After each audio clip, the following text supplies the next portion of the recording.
What's up, everybody? Thanks for tuning in to The Standard. Today, our guest is Josh Heidegger. He has been a strength coach for the last 8 years at USC. This conversation is one of my favorites that I've had so far.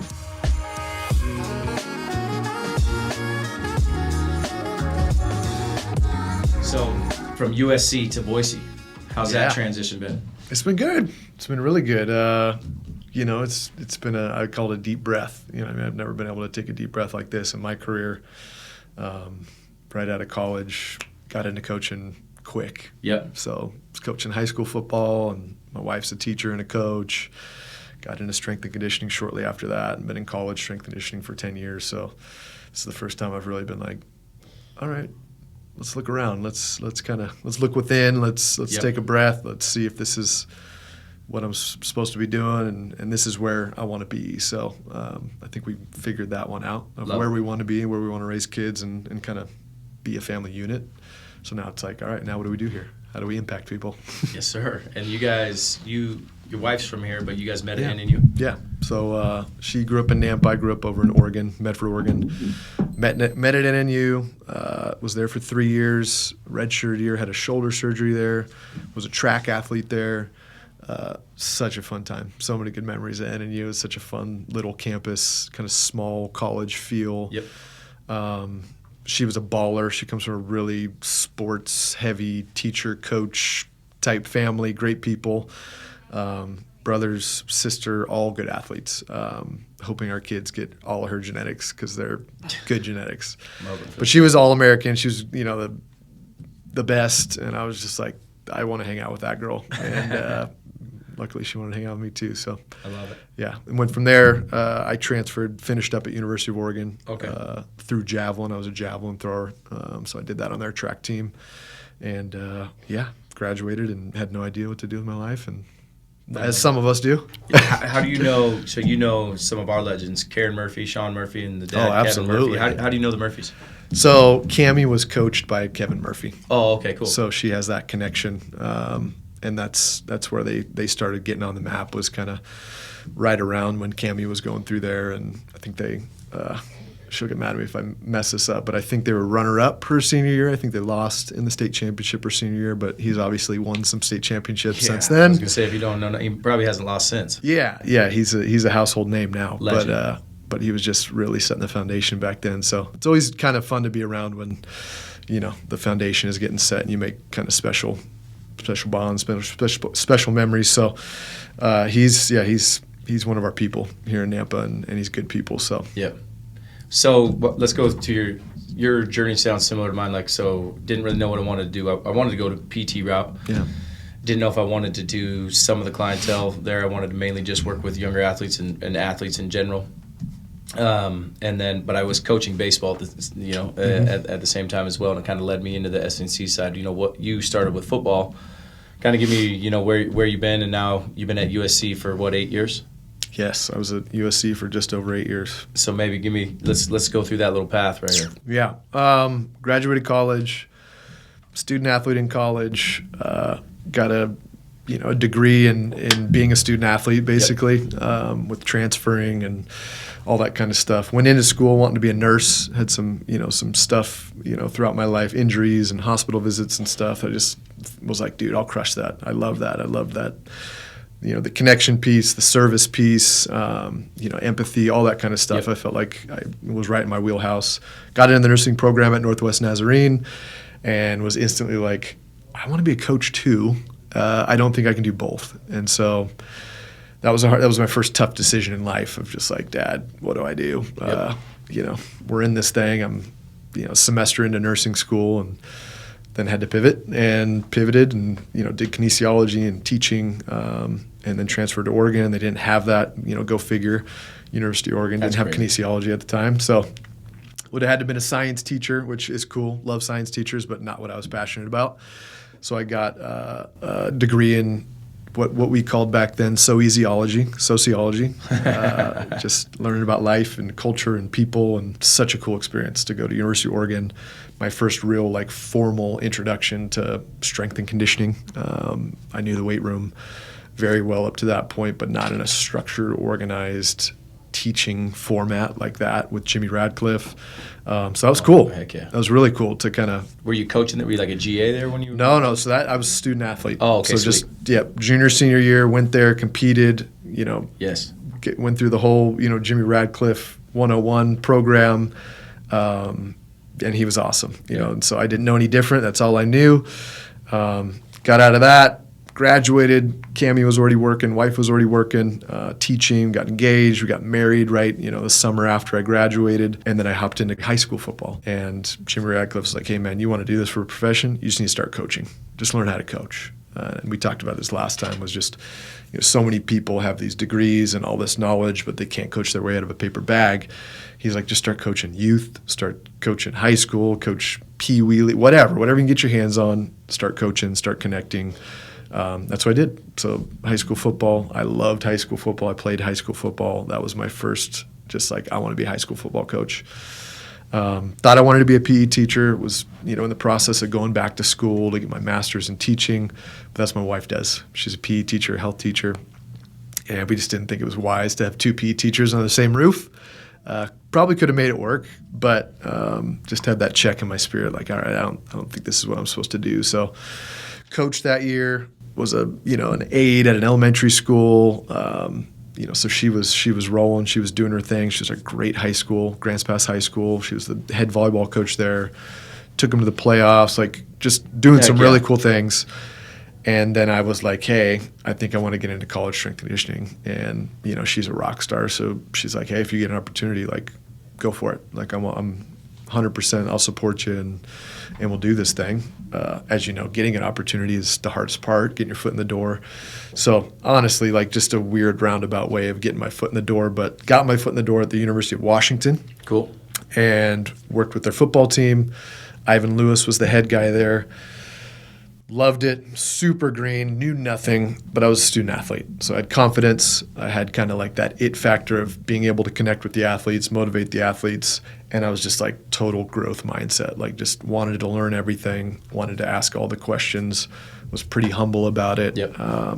Because I didn't have that formal training, that formal education. So I was just soaking it up. I was just a hustler. I was just showing up early, staying late. And it was a great experience. A lot of different. He did a really good job of always having a lot of different personalities on his staff and a lot of different experience levels. So got to kind of see the whole gamut of like coaches. And I know you probably in your career have been around good coaches, less than good coaches, average coaches we'll call them. Seen things that you really like and you want to emulate, and things that you want to just leave there at the door and not bring on your journey with you as a coach. So that was my first experience there. Went from University of Washington, working with just the football program there, to Cal Berkeley. Got another internship. And this is all distance with my wife too. So that's the first part of like getting into coaching that I tell people is like, you better be ready to hustle. You better be ready to sacrifice, because everybody would do this if they could. It's a freaking awesome job. And you get to work with elite athletes. You got to, show up in sweatpants. Yeah. To work. So I think for me, I didn't say that, but that was a huge piece. She was working, she was teaching. I was living on couches and had really good people, family, friends in Seattle and in the Bay. So without those people, like, this doesn't even happen. You know what I mean? Like, some people, it's not about hard work, it's about opportunity. And I was very blessed to have an opportunity, and then you put the work in. So a little of both, though, because I get asked all the time, people want to do the college strength route, and it's like, you see the meccas, you know what I mean? You see the guys that have been there, like the Hillguard at Boise State, to me, is an absolute legend and stud, and it's like, oh, look what he gets to do. It's like, man, the stuff he had to do to get there and the work, and especially when you first start out, it's whatever else nobody else wanted to do. Yeah. Right? All day. It's for free. Yeah. You get paid maybe a penny an hour, right? Yeah. Or for free, right? But yeah, it's crazy, man. It's tough, and it's a lot of my coaches, they still have dreams where it's like maybe the college route, maybe still here, and I try to make it as collegiate as even with our young athletes. I'm trying to build that environment, because I know we want that environment, and then maybe take away some of the negative things there, But I mean, it was something I was interested in too. But I mean, that's a grind those first couple of years. Oh yeah, so that was the first year, eye-opening experience. Again, super green, learning a lot, reading. asking questions, programming. I mean, it was just like drinking through a fire hose. But part of the advantage of being, a little bit separated from Cami was that I lived it. I breathed it. It was 4 a.m. wake-ups. It was driving across the Bay Bridge and getting home at 8 o'clock at night and then going to bed and doing it all over again. It was just I was so saturated in it for a year straight that it was like almost like a 4-year degree or, whatever, like accumulation of experience and knowledge. So that was cool. And then from there, somebody took a chance on me and I got my first full-time paid gig as a college strength coach at Tulane University. So went back to Medford, Oregon. That was in 2014, I believe. Yeah, 2014, the spring of 2014. Rob Phillips, I remember going to the CSCCA conference at the end of the spring, and he interviewed me there. We sat down, we had dinner, and I was just a young whippersnapper. I didn't know anything, but I was passionate, and I was humble and hungry, and our values aligned, and I just wanted to learn, and I wanted to get paid to do this. Yeah. So pretty cool, kind of a cool little process. But he was the first guy, to officially take a chance on me and give me a job. So we packed our stuff up, drove across the country. Actually had the wife with you on this one? Yep. Nice. We packed it all up, drove across the country. And what were you in charge of there? So assisting with football. Sweet. And then in charge of track and field and cross country.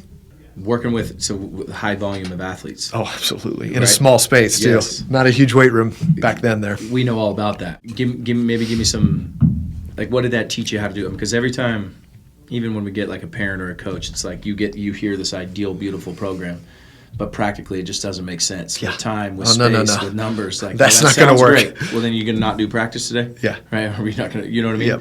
Yep. What'd you learn from there managing that many kids? I mean, from your gig number one, that's a lot of responsibility right there. Absolutely, yeah. That's what, 300 kids, 200 kids? Yeah, you got 100 plus in football, and then you got 100 plus in track and field and cross country. So, but I think it started the biggest wake up call when you oversee a team. So going from being an assistant on the football team where you've got a boss that deals with the sport coach, deals with the head AT, deals with all that. Once you get your own teams, that's when you actually learn how to be a part of the performance process. Yes. I like to say is like you've got to communicate, you've got to take feedback, you've got to check in day to day, because programs they're kind of like organic. They grow and they change, and you should adapt and make changes along with the team you're training. So that was the biggest wake up call for me, was having to sit in front of the head track coach and sell myself basically. I mean, I'm obviously on the interview I did that, but now it's like, all right, I don't know anything. Yeah. I don't know. Yeah, I've never wrote a program on my own. Yeah.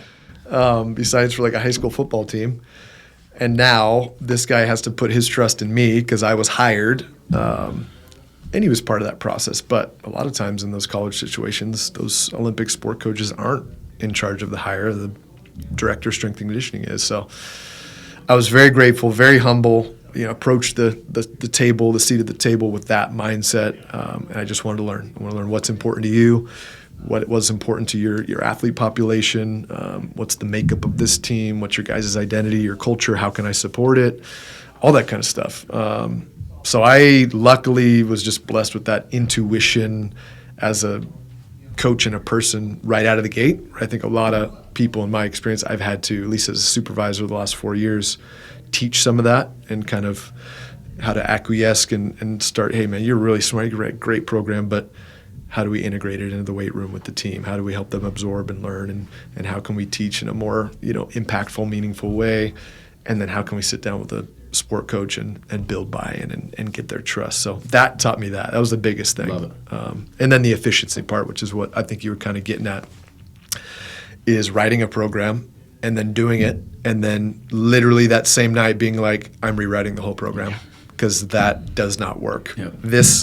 In this space, with these supersets, with this many blocks, with this time, with these kids and their training age, nope. So that was a humbling experience. How many people per rack? Too much standing around, not enough rest, absolutely. Too much rest. Yeah. It's just all these different variables. What I want versus what they need. Yes. Coming from a football background, it's like we're power cleaning, we're back squatting. It's like I got the cross country team, dude. Like efficiency, 30 minutes post run, put a circuit together, man. Like You can still get good movement quality. You can still get capacity. You can still get some power development, but let's be smart about this. Right. So, Tulane, how long were you there? And then I was there for just a minute, man. It was such a the industry moves quick, and I think you got to move with it if you want to be in it and really make it a profession. Unfortunately, so I wasn't even there for a full calendar year. I was there for a couple months, and Cal called the head guy there and was like, "Hey, come back. We got a full-time job for you. Come back." And I was like, you know what? And it was really hard, honestly, but it was a good lesson. And I tell young people this all the time. I said, I gotta at least make it through this football season. These people paid for me. This guy took a chance on me. I owe it to them to at least be here for the season. Yeah, we were just getting done with the summer. So that was good. That was a good lesson to learn. I'm really glad I said no. It was hard though. I was in New Orleans, and a chance to come back to the West Coast because who knows where? And I could go anywhere from New Orleans. Too. Yeah. Yep. So there's a lot of reasons to say yes, and a lot of people would have said yes, but I just said no. I'm good. It'll come back around. I think the good Lord, if He wants us on the West Coast, there'll be another opportunity, and I'm just going to keep working hard. I'm going to do my best here, and if something else happens, I'll take that when it comes. But again, it came back around 4 months later at the end of football season. Cal called again. Hey, we had another person leave. We have another position open. And I was like, all right, I can't say no twice to this opportunity. Again, this level. So packed everything up. Spent Christmas break driving across the country back to the West Coast. Found a little spot in where were we? San Lorenzo, I think. And yeah, went to work at Cal. Worked with the football team there. I got to oversee men's and women's golf football, and rowing. We have a Boise High. Do you know Valentino Del Toso? Valentino. He was at Oregon and then Cal. Big O lineman. When was he there? I'm trying to remember. So he was only there probably his last 2 or 3 years, but he's a Boise High kid, one of the just greatest kids, and we helped him through his pro day. Nice. But he must have been gone right before he went to Boise State. Yeah. Right before he went to USC. Yeah. So there for, again, a year. 2015, spent the year there. It was the best football season. I was kind of blessed to just be there when they were winning. But Sonny Dykes, Damon Harrington was my boss, running strength and conditioning. Was around some really good assistant strength coaches, Abe Munair, Brett Huth, Scott Salwasser. I'm sure I'm forgetting a couple others. But, again, those are the people that kind of helped me grow. You're smarter than me. You're a better coach than me. I want to be like that. I want to know that. How did you write that? What's the system? Teach me. And then, we won. I think we won 8 games that year. 8 or 9 games was the most. They've only won a couple times in the history of Cal football that many games. Jared Goff was the number 1 pick that year. So it was fun. It was a fun time to be around there. But had the opportunity at the end of that year to transition to USC. And USC is the kind of place that, again, if it wasn't Ivan Lewis, might not have gone, but just had a lot of respect for him, had a good relationship from University of Washington. Obviously, I made a little bit of an impression on him because we'd stayed in touch, and he gave me a call. Transitioned in 2016 to USC and was there for the last 8 years. That's awesome, man. Yeah. USC, it's like from here, it's one of the meccas, you know what I mean? It's a huge one, How amazing was it? Like, what stood out to you the most? You went to a bunch of different programs. Yeah. The resources there, to me, have to be that had to be huge. But how was the experience there? I was obviously there for 8 years, which, in our profession, at the college level, at the pro level, a lot of people hop around and the next best job. So something kept me there for 8 years. Part of that was the opportunity to elevate and grow and kind of take a step forward career-wise as a director. But part of it was the culture and the people, the Trojan family, as it's known as. That's what I wanted to know. Culture is a word that people throw around all the time, including us. Yep. I think that's the biggest, but it's so hard to define what that is. You know what I mean? What we see it from the outside in. What was the culture there? Yeah, I would say excellence. That's the culture. Wow. So how do you build that? How do you get that out of? Was it there before you got there? Because every school goes through waves of winning, right? You know what I mean? Was it it was talked about but wasn't really there? What was it like? I think historically USC has been in the conversation with championships, right? And so I think when you think about excellence in sport, you think about winning at the highest level. being that last team to say, hey, we won. We finished our season with a win. We're the only team that gets to say that. And I think USC built all of their programs around that. So many Olympians, so many championship teams. You got the Pete Carroll era that I think really exploded and put USC on the map from a football standpoint. I mean, they won national titles before Pete Carroll, but that is really in the modern era when USC kind of got back on the map as far as being a blue blood program. And I think that we were living, when I came in 2016, we were living off of the coattails of that era with right. Pete. And to some extent still, yeah. living off of that. And in the good ways now, I think now we've moved into a new era of what USC is. Or I shouldn't say they, now that I'm not, part of them. That's weird to be talking like that. But, going back to culture, championship culture, what makes it, I think it's the people. I think they have good people there. USC is a big brand, so they're able to keep good people there. Just like any place, there's processes that are less than ideal. So I'm not going to sit here and tell you that every process and department they had within their athletic department ecosystem was at the highest level. It wasn't. You'll never find a place like that. But the people were like such high quality, and that's what drew me and kept me there. Was just I kept finding more and more high quality people that loved what they did, that loved these kids, that loved this process, that wanted to win. Yep. And that makeup was, I think, what really makes USC special. Because then you mix that with an alumni base, some support, some resources. But yeah, I think when you pull back the curtain, like, USC is pretty simple. Like, there's a lot of complex things going on in college sports, but USC was simple. It was the Trojan family. I would talk about it on my recruiting pitch to every baseball player. I got to work with the baseball team my whole time at USC, and that was a huge blessing. But I would tell them, hey, let's just say for the last 2 years, I'd be walking them through this massive weight room, and I'd say, hey, there's this thing going on in college sports, which is really cool. Tons of resources, weight rooms for teams, specialization, all this kind of stuff. This place, you're going to come here and we're going to train right next to Caleb Williams, who won a Heisman last year. We're going to be in the same space as the beach volleyball team, who just winning year after year national championships.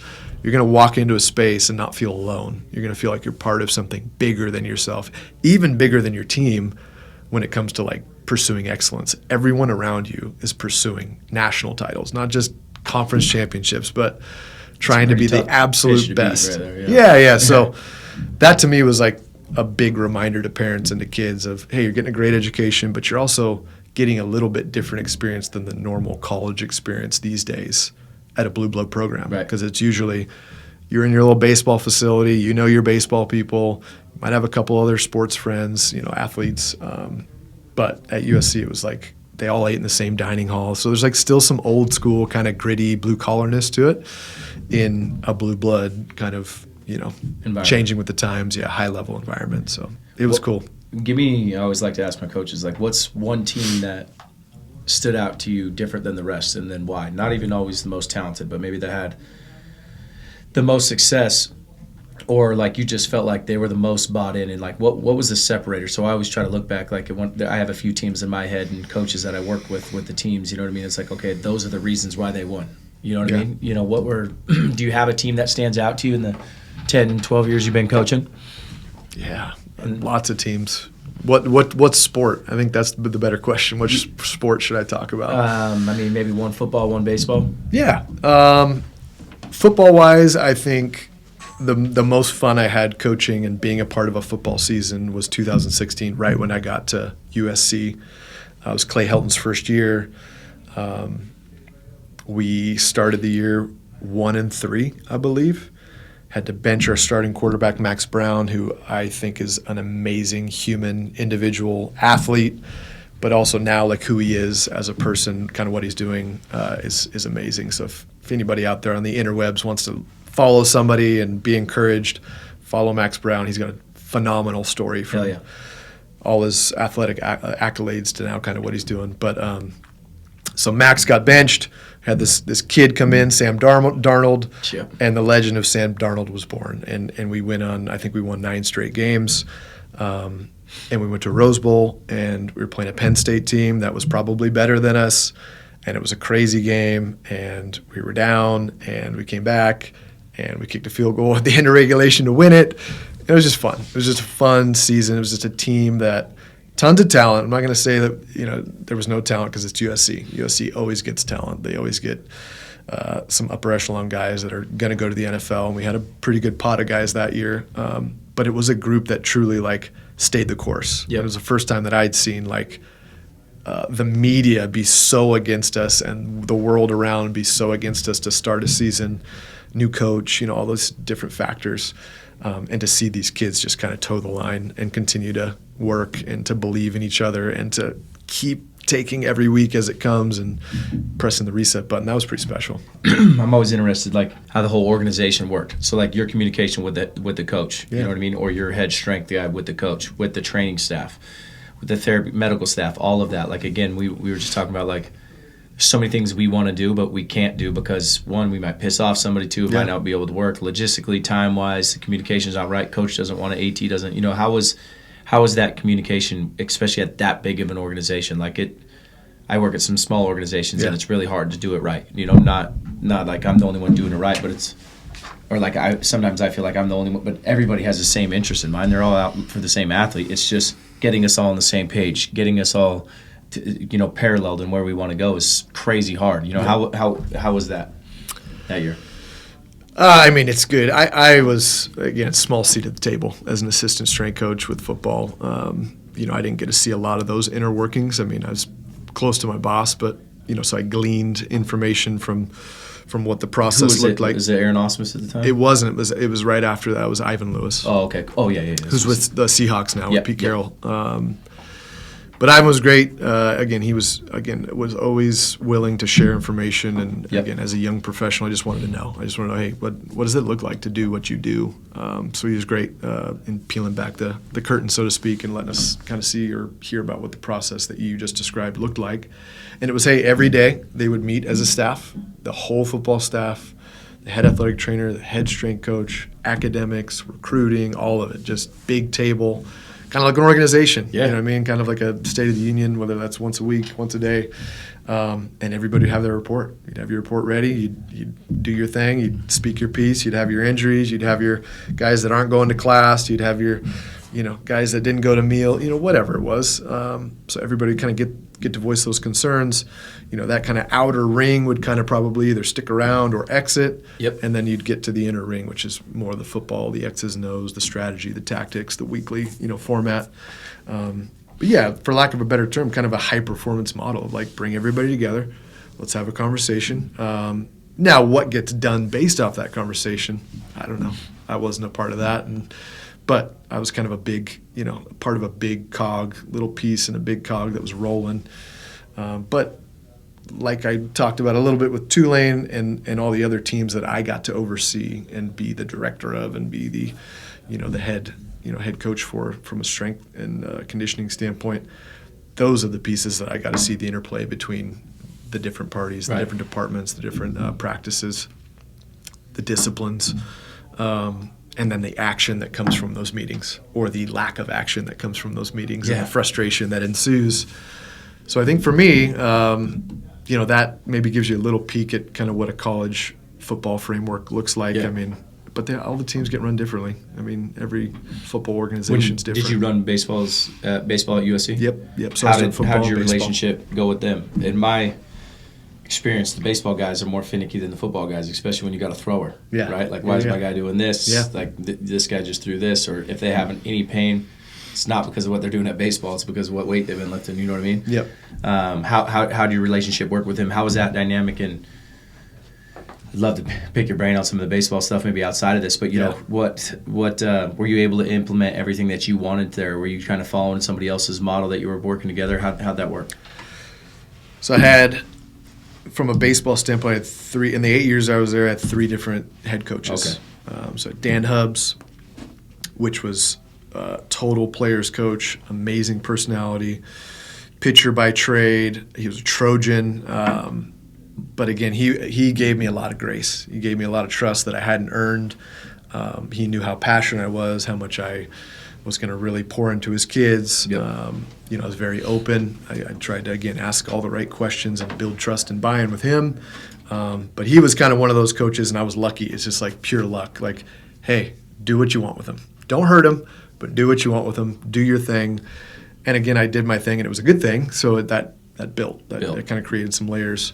So for me, that was how I got established in baseball. I didn't really feel right out of the gate that I had to become a baseball guy. Did you take just think back to your collegiate days, did you take what you were doing javelin-wise, like that throwing? Did that help you? A little bit of everything. A little bit of everything. It was a little bit of, stuff I'd learned. Yeah. You know what I mean? Good shoulder health. I'm just a big believer, and I'm different from a baseball standpoint from a lot of people, but just in like quality, like really good quality training, multi-planar, multi-velocity, a lot of things just to prepare the body for the rigors of being a baseball player. And yeah, it's a rotational sport, and so we're going to train rotation, and we're going to train, mechanics and movement and sequence. But at the same time, like, I just want to make you durable. Yeah. I want to make you be able to, because it's a gauntlet, dude. It's not like football or basketball or some of these other sports. Like, it's long, it's grueling, it's boring, it's Long exciting. Yeah, long days. Thousands of rotations. Lots of reps, yeah. Lots of failure, too. So I put all those pieces together and started building, throughout the years. Saw what I liked, saw what I didn't like, tried to evolve every year and try to add pieces in without really throwing everything out. Just maybe one like funny example would be like, had a couple, maybe a couple years, 2 years where I really got into like, you know what? I just want to be different than other baseball guys. We're going to hang clean. You know what I mean? No one else is doing that. It's not cool or vogue to like do an Olympic lift, but like we're not tough. Like we need to be tougher. So let's hang clean. And so obviously I'm going to do that. It's not like football, but some of these other sports where they're just conditioned to do that their whole lives. Yep. And they're power cleaning from the days they're at Rocky to the days they're at Boise State. Like it's just very congruent. I had to teach these kids from day one, and so that was fun for me because I'm going to teach them well, and we're going to drill it, and we're going to do it, and it's going to be great. You don't have to teach much.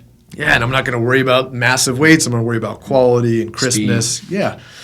So that was fun. But then I got to the end of that era in my coaching philosophy, and I was like, well, I could probably get a better return on stuff if we're doing more sprinting and throwing more med balls and doing some other ways to chase this power and speed rabbit.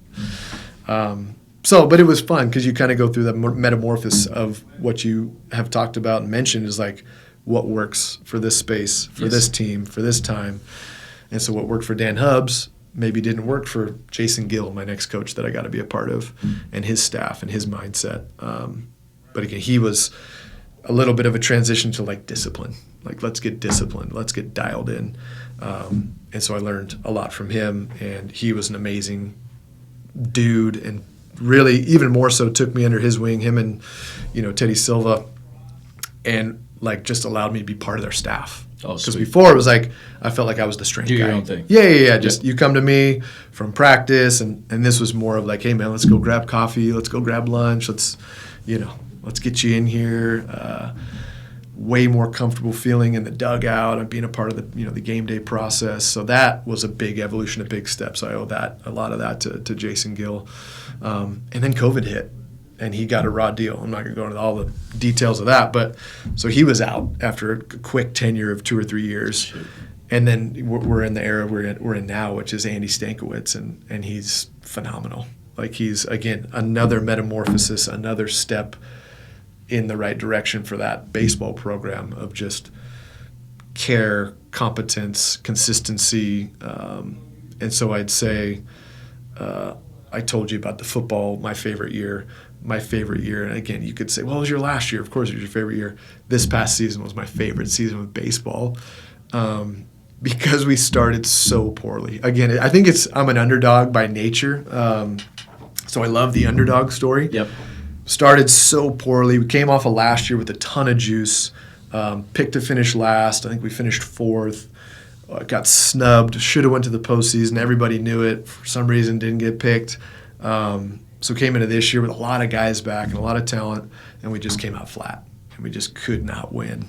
couldn't finish games. So it was really frustrating. But again, he just had this low undertone of confidence and consistency, and stick to it. Never got too high and never let it get low.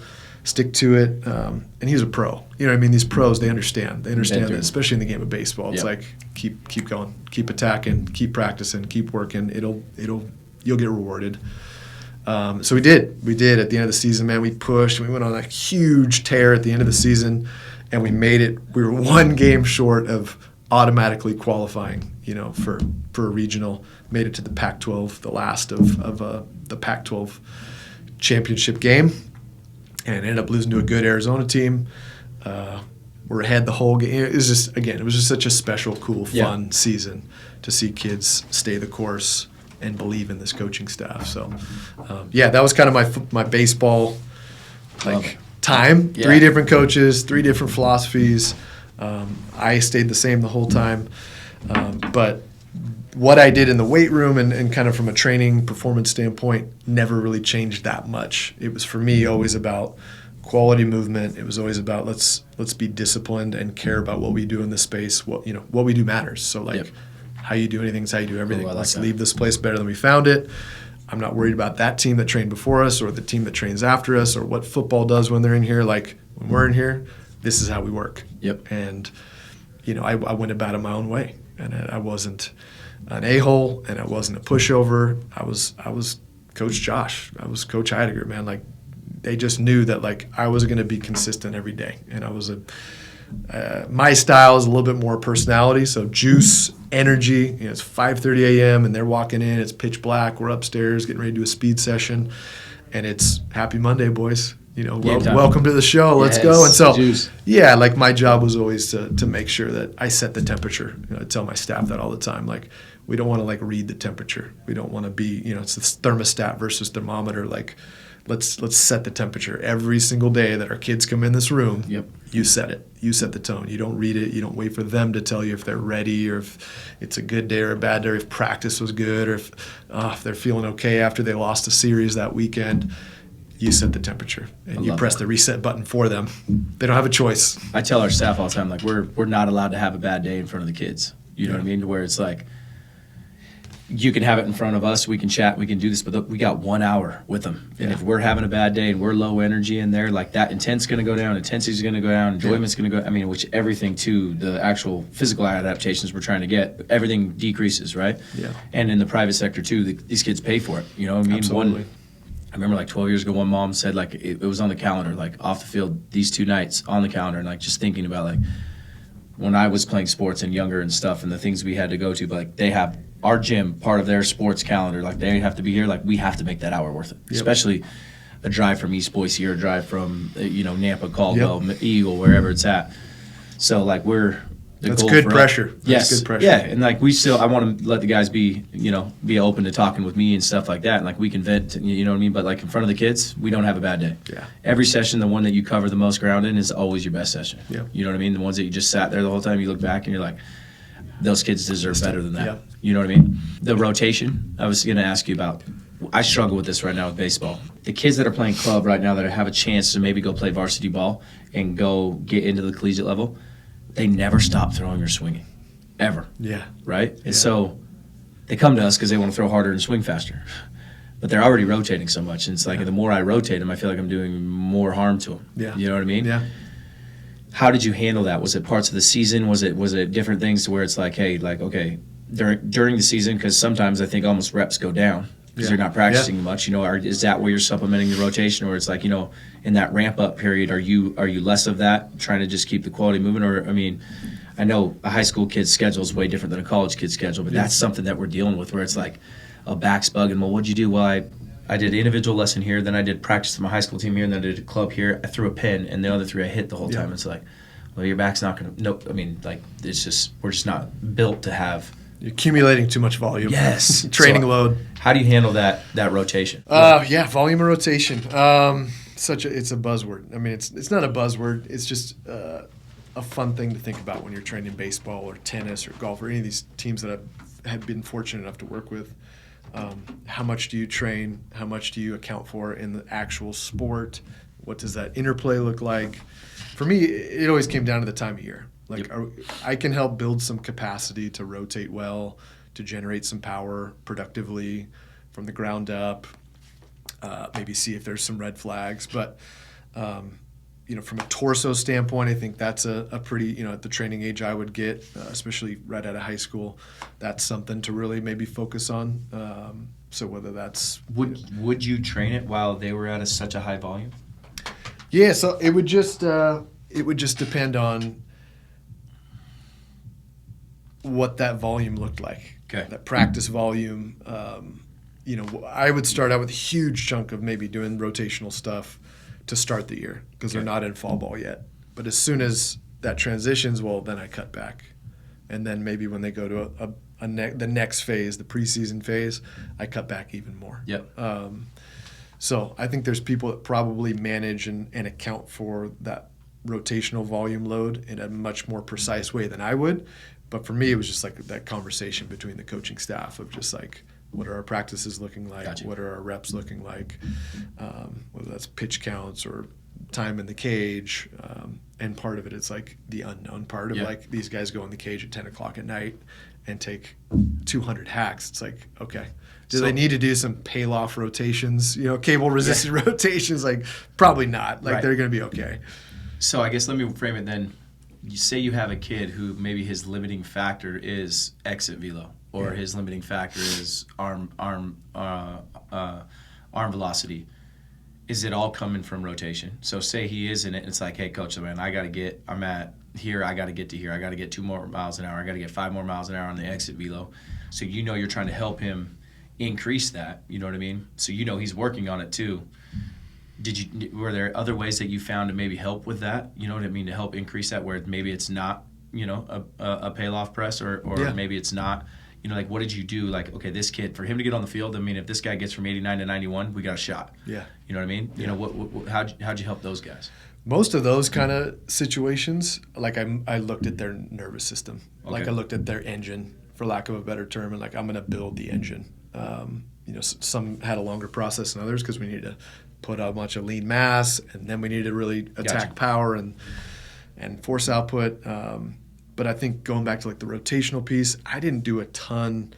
I was lucky to be with like good pitching coaches that were pretty nuanced, whether they were old school, whether they were, a little bit more like driveline or, these a little bit more hands-on. The strength work can really have a huge impact on that. But I think there's so much intricacy to being a pitcher, if we're just going to talk about pitchers. Yeah. That for me to think that some very general rotational work is going to have that much to do with their exit velo or something that they need to repeat at a fine, tuned kind of pace 1,000 times in a row. That to me was like, I'm going to focus on the engine. Like I'm going to get his CNS. How'd you train the nervous system? Yeah, I mean, for me, it's like, does it need to come from the lower body? Does it need to come from the upper half? I attack things pretty total body. I'm a 3-day total body, kind of Joe Ken. He was definitely a big influence when I started programming. And that just always made sense to me. And I think he had ties to Boise State. I could be wrong, but I think so. A long time ago. Yeah. So I remember reading through that. Yeah. I remember reading through that. Saha was at UW too. Oh, yeah. So anyways, Joe Ken way back in the day, and just reading through his stuff is like, this makes sense, especially with baseball. It's like, I might get him 2 times a week. I'm not going to do upper-lower split with him. I think you can do it that way, and I think it's great, and a lot of people do that. But I was like, these are athletes. I'm going to train them like athletes. Every day they come in here, we're going to do something fast. We're going to be explosive. We're going to work mobility. We're going to work core and torso. We're going to hit a big lower body strength movement, an upper body strength movement. So for me, like, that's how I attacked their nervous system. And I think a lot of these kids, especially in baseball, it might be changing now, but like speed work. Speed work is a big stimulus to the nervous system. Huge. That they're not used to. Huge. Because they're used to that output off the mound. And we can get to a higher velocity sprinting than anything you can do in the weight room. Yeah. And whether you sprint or not, in theory, I think it works, but in theory, studies contradict each other, but you're going to increase the nervous system. It's going to be able to fire faster. The rate coding is going to increase, right? Yeah. We have a pitcher who got drafted in the 10th in the first round. His first 10 yards was faster than our Gatorade Player of the Year running back. Wow. right? He's not going to beat that kid in 20 or 40, but how powerful he was and how fast he could sprint, his broad jump and stuff. We have another kid throwing 101 right now, he's in the, he's like, not in the minor leagues yet, he's like in the G League of baseball. But he's throwing 101. Jeez. Jumping 39 inches, you know what I mean? One of the fastest guys. Now, not obviously you see some of the guys in the bigs, they're just gifted, you know. God might have given him a lightning bolt for an arm, but most of the time, guys that we have to develop, the speed aspect of it to me is so big, and usually the ones that sprint the best, throw the best, and hit the best. Yeah. I mean, really. Yeah. You know what I mean? Yeah. It's been one of the biggest things I've noticed. Yeah. I think maybe it's unique to maybe my setting, maybe not, but more times than not, I would get certain guys at USC, especially in pitching. I can remember a handful of guys that it's like, you are at such a good spot from a strength, speed, explosiveness, even mobility standpoint, because they're weight room warriors. Yeah. They loved that process, and they started it with a person in a place like this so early on in their career that they're at just light years ahead of people. And I would literally have to sit those people down and be like, hey, you're an All-American in here, but you're not getting on the mound, or you're not getting the velo. I don't think this is the problem. How'd you handle that? Well, I was just honest with them. I didn't have to have that conversation. But would you take weights away, or would you increase? No. I just would say, hey, when you wake up every day, you should not necessarily be jonesing for the weight room. I want all your mental energy into you and your pitching coach, or you and your time on that mound, to be so intentful that maybe some days I get the leftovers in here. I'm okay with that. I just want you to know. You're not going to be letting me down. Sport. Yeah, that is where you need to fill the bucket. It is not here. Love it. So I think a lot of my coaching staff when I was at USC, speaking of the strength coaching staff, the good ones understood that and were able to have that honest conversation with a lot of their kids, because you can see those kids that start gravitating towards I'm not getting it in the sport realm, the recognition, the advancement above my peers, so they start curtailing it into your space, which we love, obviously. You're hitting the biggest power clean, or you're running the fastest 40 or flying 10. Great, but my job is to help you with performance. Yeah. It's not to make you strong.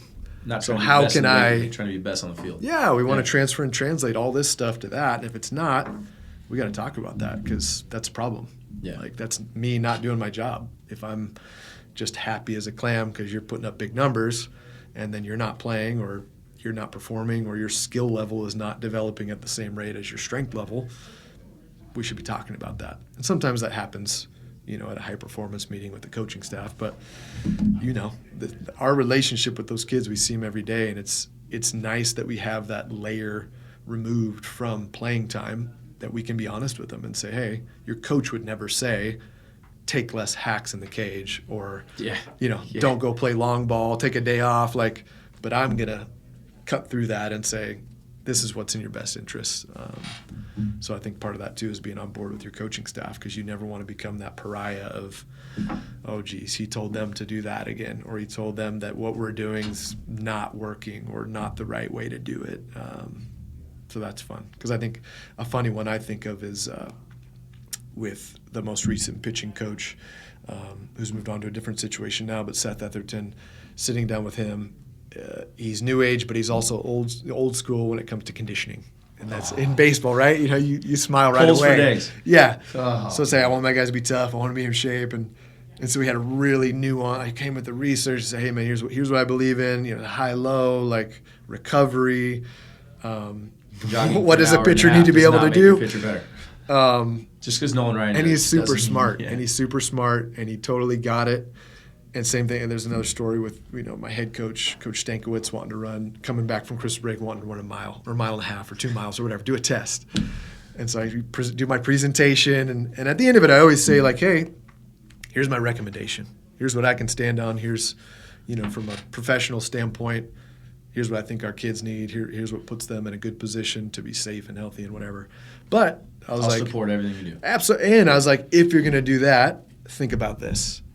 maybe we go here. Maybe it's just a little bit of some caveats to meet in the middle. I like that. So I remember, he probably doesn't even, maybe he does, but Coach Stankiewicz went from having a 2-mile test to a mile test. I got him down to a mile. There we go. That's you know what I a mean? win. Because for That's me, a it's win. like, hey, if we lose one guy from this test, whether it's a flared up patella or a shin splint or God forbid a hamstring or something because they didn't run over Christmas break, that's dumb. Yeah. To me, that's dumb, and it's not worth it because we already are behind in collegiate baseball because we don't get a real preseason. It's like you get 2 weeks mandatory practice, and then there's your first game. Time. So for him to be able to meet me in the middle just shows like that humility and that kind of trust of like, hey, I need my kids to be tough. I've always done it this way. I want to do it this way. We're going to do it this way. But I hear you, Mr. Professional, and I'll take some of what you have to say and put it to the test. And I wrote a program to get our guys good at the mile because I'm like, if we're going to run the mile, we're going to be prepared for it. Yeah, okay, I like that. So it didn't take over the lifting and the sprinting and all the stuff that made them good baseball players. But I was like, hey, if you're not in shape, this will help you get ready to run a 7-minute mile. we in college, we had once a week the 3.5 mile loop. Oh, it was and I only threw miles per hour didn't increase. Well, one of my favorite coaches, and if he hears this, so he has the biggest communication I had, national championship ring right there. Oof. I think the most winningest team in the last 6 years in all of college sports. It's crazy. He's the way better than NNU. No, I'm kidding. I love NNU, but CVI guy. But Colby Blaine, their basketball coach, the man. But him and I, it doesn't matter what it is. We have the best communication to where, hey, coach, I think the guys are beat up. I think we do this with practice. He's all about it. He's like, hey, T, I need to push the guys in practice. I think you let off in the weight. Like it's like the coolest thing ever. Yep. You know, it's how it's supposed to be. Yes, and we had one guy at the very end on the national championship. The clock was out, actually, but his hand got caught in the net because he tried to block a 3, tore his labrum. That's the only injury we've had in a few years, which is crazy with the basketball team. And I think it's a huge part of him. One, the kids are so bought in. So when you have intent, it just makes things easier. Yep. But two, it's like he knows when to push him, when to pull off him. But he runs this 2 mile, maybe it's a 3 mile, but it's like a gauntlet, just beat him up. And some of the guys, barely finish or, they feel so bad afterwards. And he comes to me, he goes, Taylor, I know you hate it. He'll say it. I know you hate it. I know you don't like it, but I'm going to do it just to know that it's going to happen here. And it's far enough out from season. I don't think it has a huge effect on us. Obviously, we've been winning, and their culture is unreal. Yeah, better than that's what you have to look at too. I try to build my business around what he does. You know what I mean? The way that he does it, it's crazy, and his attention to detail. But I love that. Maybe this year I meet with him this week too. I'll give him maybe an alternative to the program. I like that. That's a good. Be careful what you wish for, because if you take it out this year and they don't win the Natty, then it's like I lose. We should have ran 3 miles, man. He'll bring it back for sure. So COVID year. I can't remember exactly how it went, but one year we were in it. We were the number 1 team in the country. Win the first game, shut it down because of COVID. You know what I mean? Gave us like a national championship which he didn't take. We didn't take, but we were technically in first and we were winning it or something like that. Then a game away from the national championship, win the national championship, and then a game away from the national championship. You know what I mean? So it's crazy. The standard that he set has been unbelievable. And I guess if I do take that away, maybe I pick my own battles. Maybe I don't. Absolutely. Pick your battles. That's right. A good way to put it, man. Like in this industry, like we have to pick our battles. Like there's so many things performance-wise that you can. How about with you as far as with some of your teams you had some crazy success with? I'm always, I don't like to do randomness, but I always want to make sure, one, the players know I'm trying to continue to try to give them the best that I got and trying to be the best for them possibly. Especially in this small area, I'm like, I want them to think we're the best in the country. Like, I want to be that guy for them, and just making random phone calls helps because everybody answers. But trying to do that, but sometimes like we won, we didn't have injuries. Do you mess with it? Do you change it? What do you tailor? You know what I mean? And I always tweak little things, but sometimes it's like, man, do I just go back and stick to this? But then is there monotony where then the intent goes down? Yep. You know what I mean? How do you handle that? I think setting expectations. So, again, I think it's fresh in my mind, so it's an easy example. But coming out of last year, baseball-wise, or should I say 2 seasons ago now, tons of success. Again, great coaching staff. Kids were bought in. Just awesome. Just great home field advantage. Right. Dado Field was electric. But then we're healthy. You know what I mean? So that's the piece. Is like we're healthy. I thought we performed well. I thought we were fine. But you sit down with your boss at the end of the my boss, the sport coach, one of my bosses, and some of his feedback, or as you're going into the next year, some of his feedback, which I wanted. I wanted that honest feedback. Hey, what did you like about our program? What did you like about what I brought to the table? What can we change? How can we get better? And I did that sat down with every sport coach. Right. And sometimes they'd take advantage, and sometimes they'd just be like, you're such a great guy. You're doing great. Cool. Later. But, he said, hey, man, I want to walk off the bus, and not only from a skill standpoint, not only from a speed standpoint, but, like, I want to walk off the bus and, like, instill fear in the other team. And so, like, I want our teams to be bigger. I want to be bigger. You know what I mean? And some of that stemmed from the two years ago. Out better. Yeah, the World Series. They had that tweet that went out about, the top 8 teams is their average body weight, blah, blah, blah. And so my first comment was, we need to recruit differently than coach. Like, I brought up a couple examples of some frames and some really good baseball players, but just kind of a West Coast style of baseball player. Compared to the South. And we agreed. And he said, absolutely, Josh, I'll do my part to bring in some monsters. But he's like, honestly, like, that is the only thing that I would change or add or feedback that I'd give you is just like, I want us to look the part a little bit more. Aesthetics. I get that a lot. Aesthetics. What'd you do to change that? Was it all nutrition? For me, you push, I work with the dietitian, Bianca. We push nutrition. We talk about sleep. We talk about recovery, what we do outside of the weight room. But for me, from a programming standpoint, I did have to make some changes because I am a track guy by nature. So I am a undertrained by 2% rather than overtrained by 1%. And if you want to get bigger, you need to push that boundary of overtraining and overreaching. And I think that's where, if there's any little piece of my coaching journey as a programmer that I lack in is towing that line. And maybe that's just part of being at USC and knowing I have these highly skilled and highly developed athletes.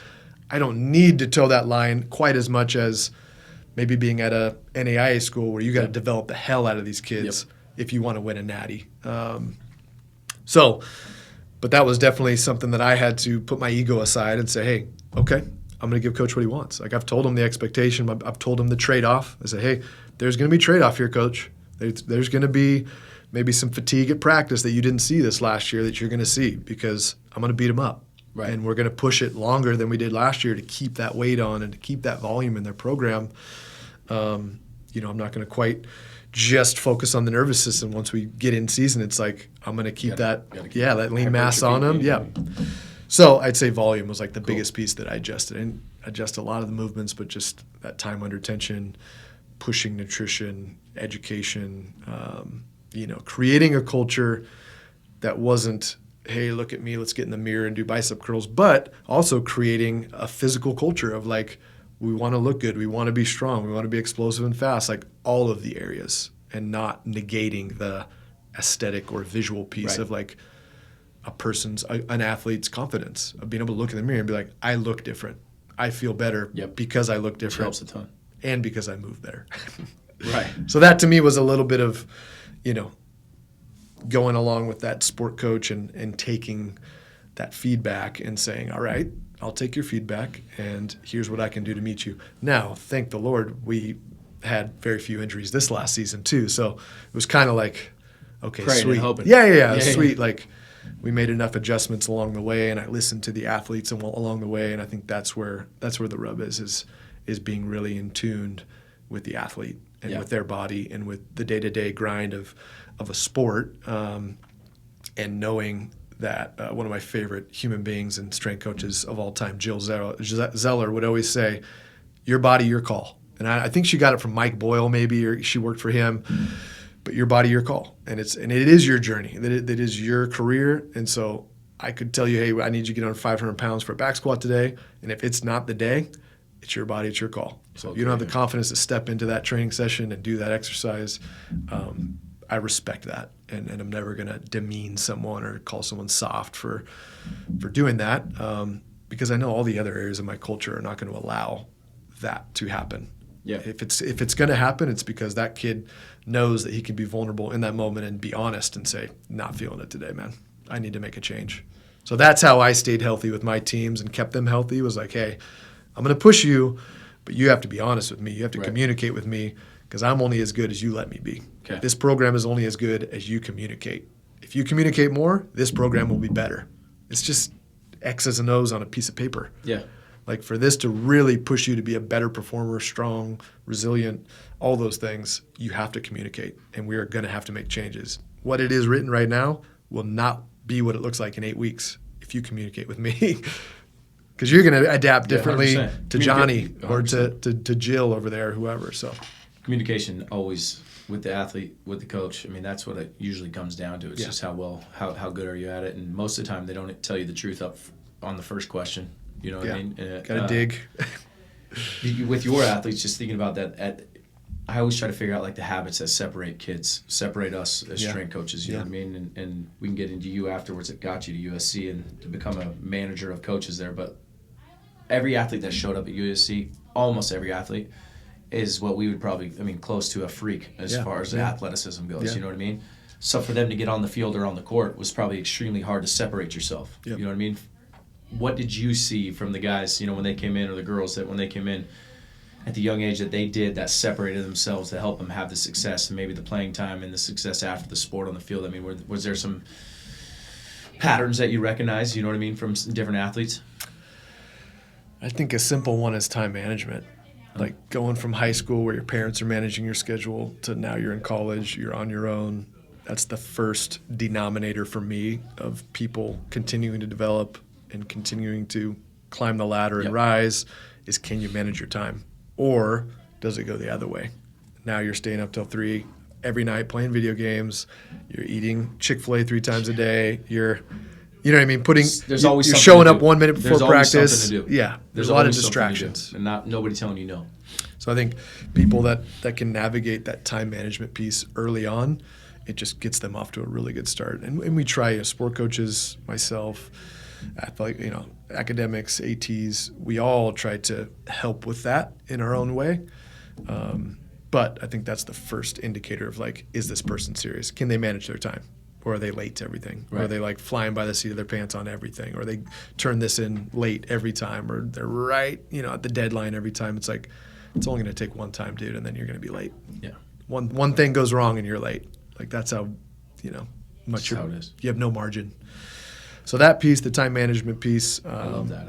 I don't focus on that as much with the kids. It's simple, right? No, but it's huge. if you can teach a kid at this level, if Off the Field can send kids out with a little bit of a sense of how to manage their time in a training session, but also just in life, wake up, eat your breakfast, go to bed, get off the phone, wake up, do it again. Tomorrow. Yeah, have a plan. Decreases stress, decreases anxiety. Anxiety, everything. Yeah, 100%. So that's a big one. I think intentionality, being present. Some of the best people that I've ever worked with, they weren't weight room warriors, but when they got to the weight room or to the training space, they gave everything they had that day.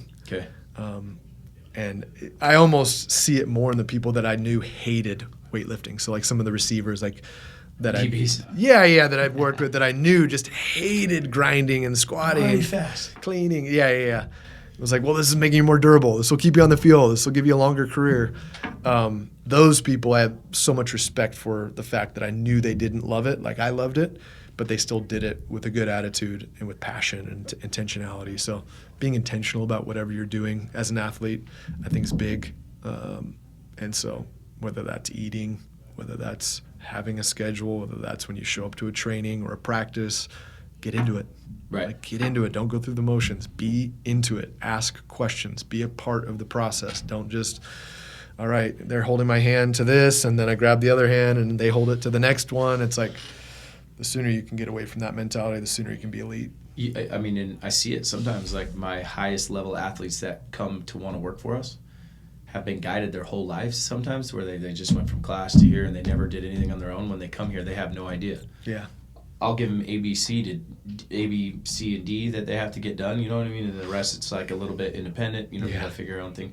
It's when D's done, they have no idea what to do. Yeah. Because they never had to do it before, you know what I mean? Yep. And sometimes when you were the best or you were a higher level athlete, you know what I mean? It's you've just followed a schedule. You looked at the board, okay, I got that. When it's over, it's over. Yep. You know what I mean? And figuring that out on your own, it's rough going in the real world. So, I kind of like sometimes having, most of our guys are, athletes, but none of them are professionals and crazy. One, Augie, but he knows how to work. But it's happened with me a bunch. Yeah. You know what I mean? FIO, right? I like to say that to all my athletes. Figure it out. Yes, Boise State guys that I love, and they'll be like, "T, man, I'm gonna come work for you." I'm like, "Wow, man, I played at Boise State. I'm running back at Boise," and it's like, man, that's not it.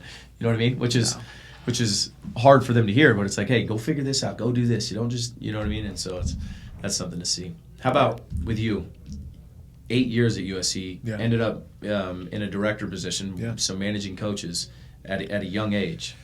What separated you? To me, this isn't just strength coaches, but we know the amount of hours that we put in and the intent that we have to do in the work, so much work outside of the training. If we did that in another world, we'd make more money. Yeah. Right? So I loved how you said at the beginning, like that giving aspect. To me, that was just the coolest thing ever, like why you wanted to do that. But what separated you from the other coaches? What got you to that level at the rate maybe that you had and to have the success? I think just like a lot of our stories, it takes someone believing in you. Okay. So I think even when you're equal to some of the peers around you, at least in my situation, it took someone believing in me to put me in a position of leadership. So I'd start with that, of just feeling very grateful and humble about that opportunity that I was given. A lot of people like to say they earn everything they've gotten. It's like, no, without other people along my journey, like I don't get to where I got or experience the things I experienced. So that's the first piece for me. I think that the next piece is consistency, like being a consistent person every day. And I think you'd have to ask the people that I've managed and been around, and our staff and our athletes especially. But I think just showing that you care. Like, nobody cares how much you know unless they deep down know that I care about you. You know what I mean? Like, and so I think my staff knew that deep down I cared about them as people and I cared about them as professionals, and I did what I could to make their lives better and more meaningful in both of those areas. And we kept the main thing, which is the student athlete. Yeah. Like, we want to provide a consistent, excellent service for the student athlete and the sport coach, but like, these student athletes are who we're here to serve. That's why we have jobs. They don't serve us. This job isn't for us to get glory and to get recognition. It's truly just how can we find the best way to consistently serve them and lead them and guide them and pick them up and give them a good pat on the back or a big push to get over that big ledge in their life.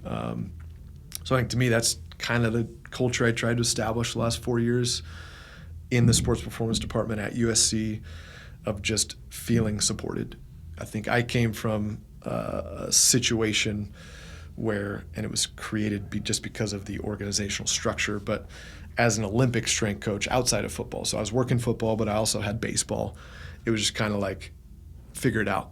You know what I mean? Kind of like we were just talking about, like, figure it out. Like, as long as nothing ends up on my desk, do your thing. Yeah, you're the professional. You were hired to do this. But it was kind of like minimal amount of support. It's like, hey, if you need anything, come talk to me, but I'm not going to check in. I'm not going to check in on you or anything like that.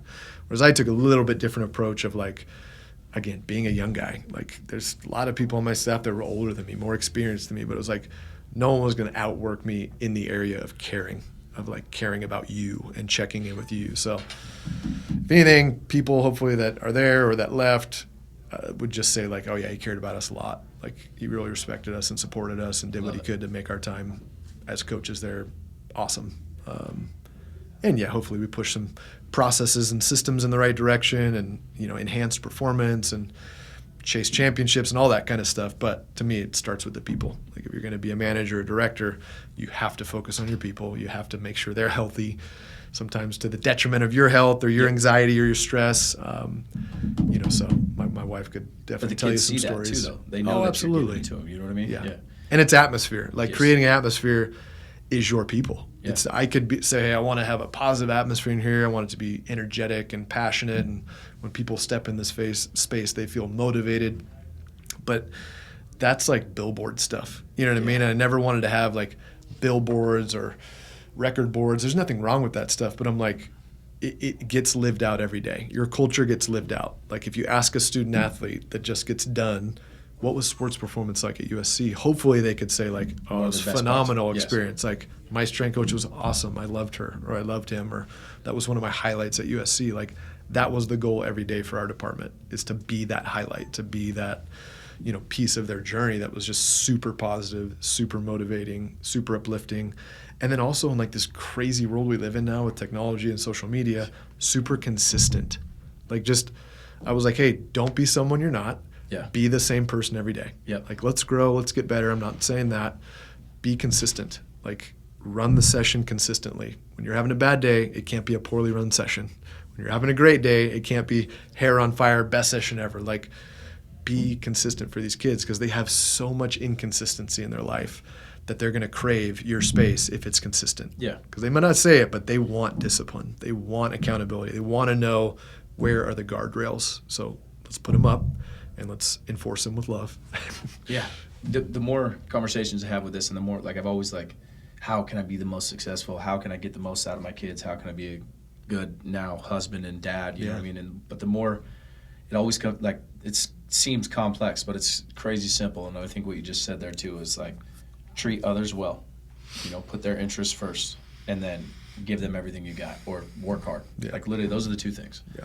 Like, for me, with my kids, like, if they treat others well, with social media, with the craziness and all the drama and everything, but if they're just treating others well, if something comes onto them and they're just like, hey, that's on them, and they still put other people first, they're going to be fine. Be kind. And if they right, and if they work hard, you know what I mean, if they work their asses off, and like, even when it's something bigger than you, or you don't know if you're going to get a benefit out of it, like when you were an intern or a GA, you know what I mean, or, you know, we first started, the first few teams we trained for, actually not few, too many kids we trained were for free. Yeah. Right? But it was like you had to give them everything you got, you know what I mean? Now I struggle with, like, you know, as we scale and we are trying to do business, we're trying to do this, it's like, how do we put all that together all the time? And how does it all come up together? And luckily, like, my staff is unbelievable. Like, last week we had, you saw the maxes and the craziness, like, pretty cool, pretty special. Sherry was putting in 14-hour days. Our GM was putting in those days. I mean, going to every school they possibly could. Like, I mean, our whole, it's just like the coolest thing ever. You know what I mean? And how do we keep that without burning them out? How do we keep that juice? How do we make it feel like it's not work? You know what I mean? Yep. And then same thing with the kids. I want this. I always, like, I want to be the best hour of their day. You know what I mean? Yep. Like, they should be able to open up to us and talk to us, but they also should be able to work hard. You know what I mean? And that's, I think you never have it to a T, but I think if you have those intentions every day, that consistency, I love how you said that. Yeah. I think you got a shot. 100%. And you brought up a good point about being there, the best hour of their day. Yes.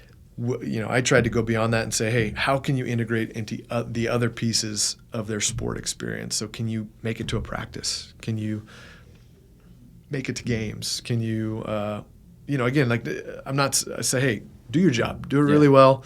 And if that's all you have, all the margin you have in your life, and awesome. But, like, we want to be as integrated with this performance piece as possible. And the more we're around, the more buy-in we're going to get, the more trust we'll have. Yes. And for me, the more you're going to know what's going on with the nucleus of the culture of your team throughout, especially in season. And that's going to allow you to do your job better. It's going to allow you to program better. It's going to allow you to lead your sessions and build your training culture better. Because if you're, like, all in on... games are the biggest feedback. And your coaches. Yeah. If you don't hear what your coaches are preaching all the time at a practice, and you have this mantra and it's in total contradiction to their mantra, it's like, dude, you're missing it, bro. Button heads. So to me, that was a special piece of working in college that you guys are transcending. But we were around. So it was like, hey, just get out of your office and go walk across the campus and, like, go to practice. Yeah. Whereas with you, it's like y'all have to be really intentional about getting to the high school, getting to the games. But honest, that's the separator for me of a personal trainer and a coach. Yes. Like, if you are a sports performance or strength coach, you are involved in the sporting event. And that drives my wife crazy because, like, you know what I mean? Like, it just takes up a lot of time. You're not working. Why are you at this? Like, well, you know what I mean? Like, I kind of am. You tell someone you care about them with your time. Which is, again, a big reason why I've had a life shift, because it's like, all right, I got a family now, and I want to show them I care about them and love them. So, well, in our job description, the guys probably don't even know, but there's a certain amount of games we're supposed to go to a month. Yeah. There's times of the year where there's more games, but, like, I don't even have to hold them accountable to it. Like, they're at too many games. Yeah. It's like, you know, I don't know if we could be at, but, like, take a night, man. But that's where we want to be too. You know what I mean? And where it's, you know, Wyatt has a game on here. Hey, can we cover him? Next one, hey, Emmy has a game here. Can we cover? You know what I mean? It's like the environment we have here. Oh, we get to go watch our team do this, or this is going on, or at a state tournament when we all roll 10 deep or something like that. You know what I mean? It's pretty. That's what we live for. That's why we do it. You know what I mean? I didn't realize that was a big thing until starting to see that. Well, that's why you train. That's the whole point. That We're not to here me, to be the best in the weight room. Yeah, that to me is like a big red flag. Is like if you don't want to go see the end result of all of this training, it's like you're just a you know what I mean? You're clock in. I don't even know. I don't want to put a name on it, but it's just like clock in, clock out. You're missing it. Yes. Like you're missing the magic here of what you have the opportunity to do and be a part of. And to me, that's why I was in it for 10 years. It's like, it's not the pay, it's not the hours, it's the involvement with the process at such a deep, good, high level, even to your own detriment. You know what I mean? Even to you get to the end of it, and you're like, hey, man, I need to take a step back from this because it's too accessible all the time. It's too much. It's beautiful. Like, it's beautiful chaos. But at some point, it's like it's either really working or really not working. Yeah. And so, there's a little bit of a know thyself moment that maybe comes as a coach in all of our careers of like, okay, I need to transition here if I'm going to keep doing this, or some other things are going to really, hit the fan. So what is next? You're in Boise. That's a good question. What you got, man? Yeah, I'm still thinking and praying and navigating that next move. My wife's, she's teaching at South Junior High in Boise. Yep. And she just started last week, so she's busy now. And I'm kind of, again, dabbling, training a really cool hockey guy that's in town for his off season. But he goes back to LA at the end of August. Yeah. And then I'm going to help out kind of part-time with NNU potentially, this fall, which will be fun. Again, just an opportunity to give back to such a cool place that had such a big part of my life and career on multiple fronts, not just athletics, just life and my faith and development as a person. Love it. And yeah, other than that, got a couple other, kind of consulting type things that are in the works and kind of gonna maybe happen this fall. But long-term wise, that's kind of what you're asking. I don't know. I honestly at this point don't know, and I'm okay with that. Yeah. I'm okay with not knowing, and because I think sometimes you can't really take the true deep breath if you're already pushing towards the next thing. Step. And my wife reminded me of that a couple weeks ago. And I was just on the third call of the day, hour-long call. You call it networking or call it whatever you want. But she was just, she always is so real with me, and I appreciate it. And it pisses me off, but I appreciate how honest she is with me. She's like, hey, dude, like, you need to take advantage of this time. Like, being here now with the boring. Waking up with the kids. Yeah, just the day-to-day that 6 isn't a.m. workout. At the, sexy USC weight room. Embrace this like you embrace that. And so that's the challenge for me right now is embracing that different, kind of chapter of life for me. And it's a fun chapter. It's awesome. Are you kidding me? Like, I was sitting at, where were we yesterday? Lake Lowell with the kids, just at the park, just on the grass. They're in the lake, just hanging out. I'm just like, this is when I used to be at work, and I'm not at work now. And so I need to change and shift my mindset to like, this is my new normal for right now. And that could change in a week. It could change hopefully by, the new year. I'm kind of like giving this fall some grace of just like, let's see what happens. Let's navigate. Let's talk to some really cool professionals in the area, see what sticks. And so I think that's my long-winded answer of what's next. I love it. Well, man, we have to talk again, so we might as well record it, but we got to talk like some programming and some maybe some philosophy side on the X's and O's of that, the nuts and bolts. I think it'd be awesome, Josh, man. It's been awesome to get to know you in this short amount of time. Glad you're here in Boise. Appreciate it, man. Yeah, thanks for having me on. Yes, sir. Awesome conversation.